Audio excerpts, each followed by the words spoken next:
Hello, I'm Matthew White, and today I just wanted to share with you my experience as a letting agent and as a landlord that I've gained over the last 32 years. Now, I don't want anything for this. I'm doing this for free. I'm not looking at any personal or professional or commercial gain.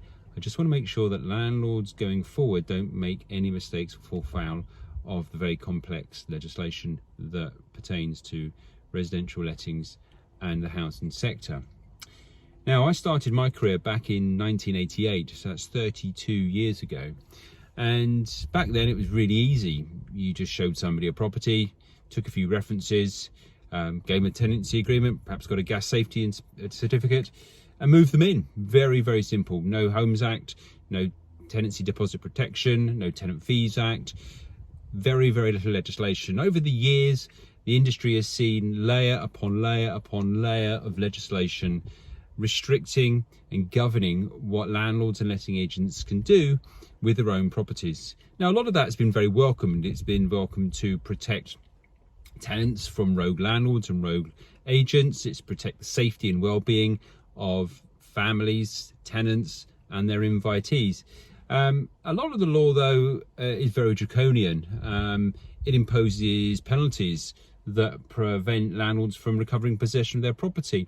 And with the complexity of that legislation, it's very, very easy to fall foul of it. As for example, Deregulation Act came in on the 1st of October 2015. Okay, why not ask landlords to make sure that they serve certain documents on a tenant? But rather than giving them a carrot, they give them a stick. And that stick is, well, if you don't serve those documents on your tenant, you don't validate your Section 21 provision and you can't recover possession of your property.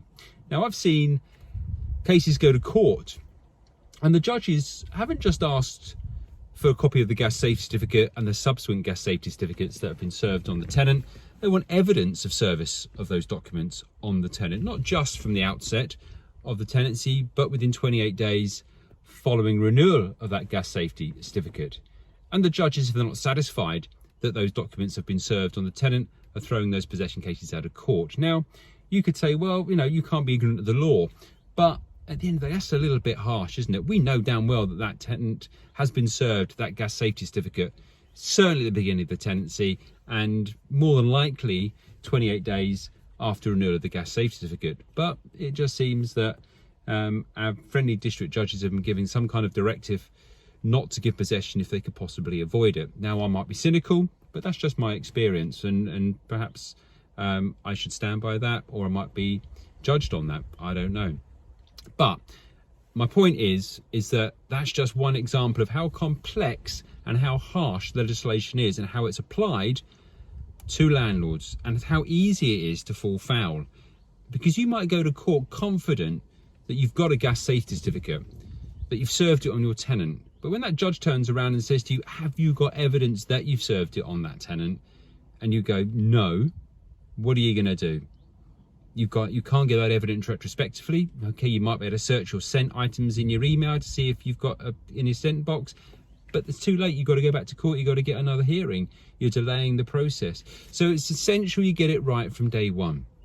My advice, just for that scenario alone, is use electronic signature. Send those documents to your tenant via electronic signature. You get a date and a timestamp that's then given to you on email that's indisputable that you've served that documentation on that tenant at that time. Now, I know this is a fear and a concern of a lot of landlords, and why a lot of landlords are thinking, well, should I stay in the industry? Is it too dangerous? Is it worth it? And I have lots of conversation with lots of landlords who are getting to the point where the industry is so heavily regulated, they are thinking that. But stand your ground. Don't let it beat you. I share those fears. I share those concerns. I'm a landlord. I'm a letting agent. And we have to bob and we have to weave and we have to duck and we have to take some blows sometimes as well. But stick with it.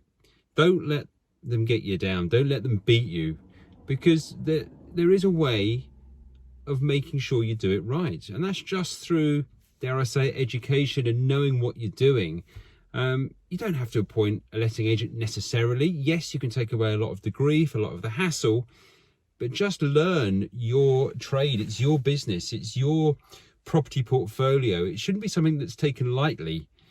A lot of people say to me, tenants say to me all the time, for goodness sake, why do you want all this information? All I'm doing is renting a property. What do you mean all I'm doing is renting a property? For goodness sake, you're going to be renting one of the biggest investments, the biggest asset that somebody can own. You're going to be living in a property that needs to be safe, that needs to make sure that you and your family are safe. Damn right it's heavily legislated. Damn right it's heavily regulated. It needs to be safe, but it needs to be fair. And this is where education will square that fairness. You need to know what you're doing. I share those concerns. I share those fears. Believe you me, there are times that I think, as a letting agent, as a landlord, how are we going to get around this? And not a case of getting around it in terms of, doing something untoward to get around it, but just how do I navigate this? Let's look at it. 6 months notice now to get possession back of a property. And you think, well, okay, what about those short-term lets? People that have gone into a rented accommodation between selling and buying a property. The landlord has said, I only want to let it for 6 months. It might be, and I live on the Isle of Wight, and we've got a huge register of out-of-season holiday lets. Places that are furnished, that are fantastic stepping stones for people that are looking to buy on the Isle of Wight, that are looking to sell and rent short term whilst they secure their sale and look for something to buy. But landlords now are going to think, well, is it too risky for me to let my house short term over the winter? And yeah, the risk is greater now. We've got to give 6 months notice, and you can't give 6 months notice until the tenant's been in the property for 4 months. Therefore, you've actually got a 10-month tenancy potentially.